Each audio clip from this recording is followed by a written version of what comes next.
अब यहीं पर हम बात करें कि भारत की जनसंख्या में सर्वाधिक वृद्धि कब देखने के लिए मिली।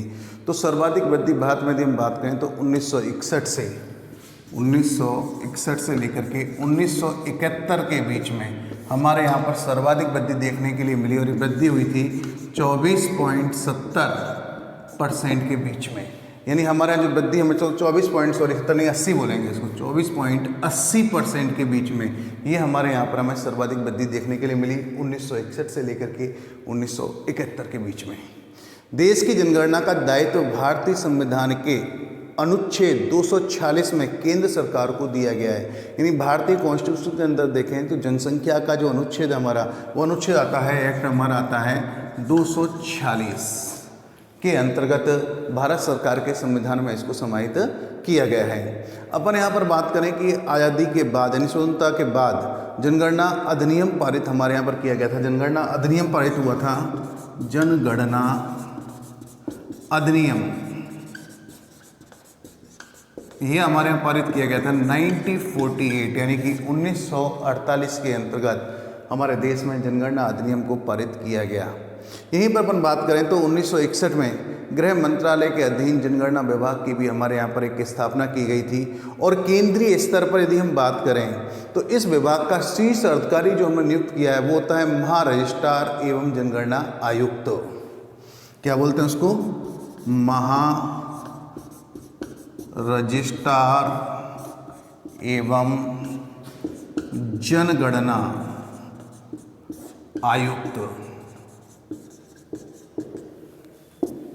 महागणना एवं यानी कि कौन है ये हमारा सेंट्रल गवर्नमेंट के द्वारा जनगणना विभाग के शीर्ष अधिकारी जो होता है उसको बोलते हैं हम registrar general and census commissioner के रूप में जाना जाता है उसको।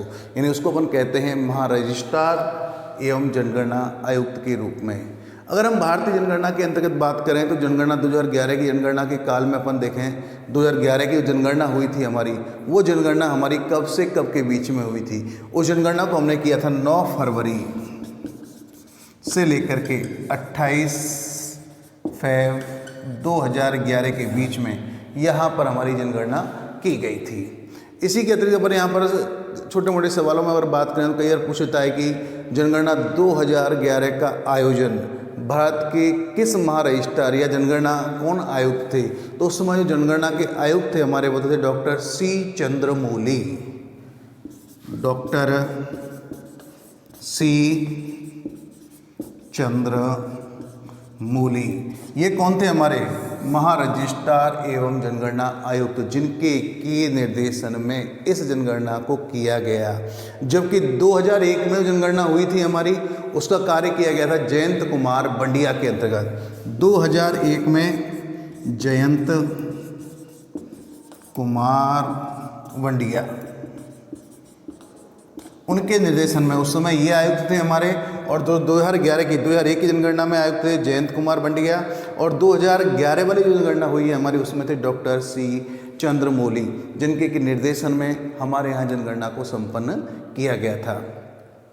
यहीं पर अपन बात करें तो 30 मार्च 2011 को हमारे गृह सचिव थे उसमें जी के पिल्ले की उपस्थिति में महापंजीयन एवं जनगणना आयुक्त डॉक्टर सी चंद्रमौली द्वारा इस जनगणना को जारी किया गया था। और 15वीं जनगणना 2011 जो थी हमारी, उसका नारा क्या था? जो 2011 में जनगणना हुई हमारी, इसको हमने बोला था 15वीं जनगणना। बताया था अभी आपको पहले ही मैंने कि कौन सी हमारी 15वीं जनगणना है। तो इस 15वीं जनगणना का नारा क्या था? इसका नारा दिया गया था हमारी जनगणना और हमारा भविष्य।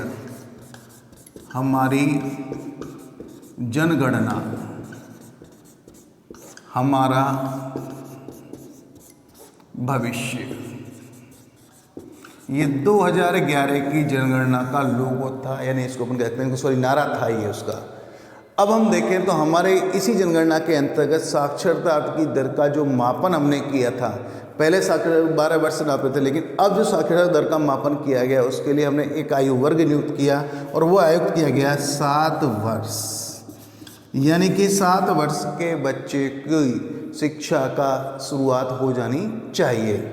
हम देखें हमारे देश के अंतर्गत जो हमारी शिशु मृत्यु दर है, शिशु मृत्यु दर जो आती है देश के अंतर्गत, वो आती है जिसको अपन बोलते हैं IMR, इन्फेक्ट मोर्टेलिटी रेट के रूप में जानते हैं अपन इसको। तो 2011 में जो शिशु मृत्यु दर थी वो थी हमारी 44 प्रति हज़ार, यानी 1000 व्यक्तियों पर 44 प्रति हज़ार मृत्यु दर थी। 1000 व्यक्तियों पर कितने लोगों की मृत्यु हो रही है?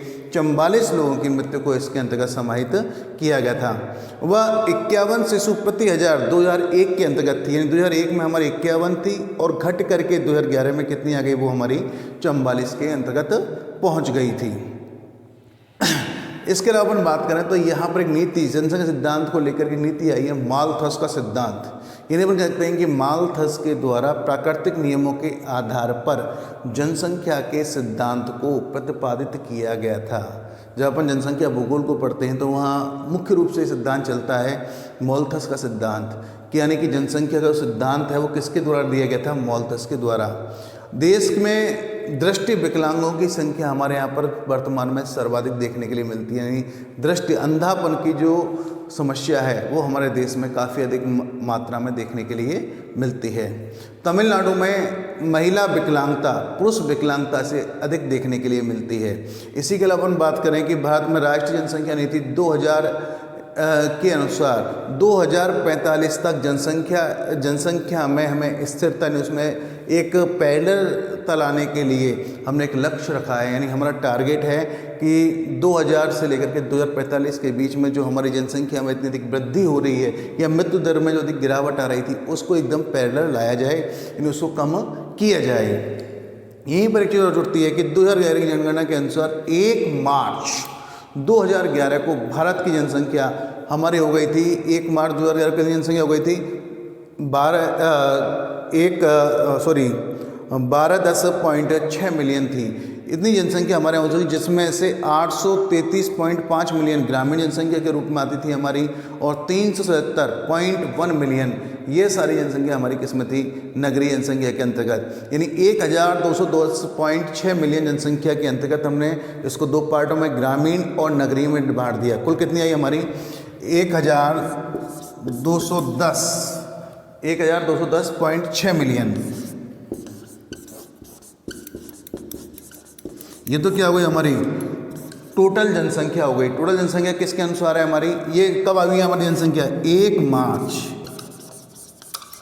2011 के अंतर्गत हमारी जनसंख्या कितनी हो गई?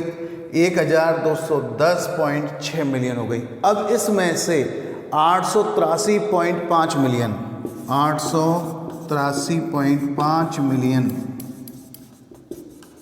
ये तो आ गई हमारी कौन सी? रूरल, यानी ग्रामीण जनसंख्या के रूप में आ गई, और शेष बची 377.1 मिलियन।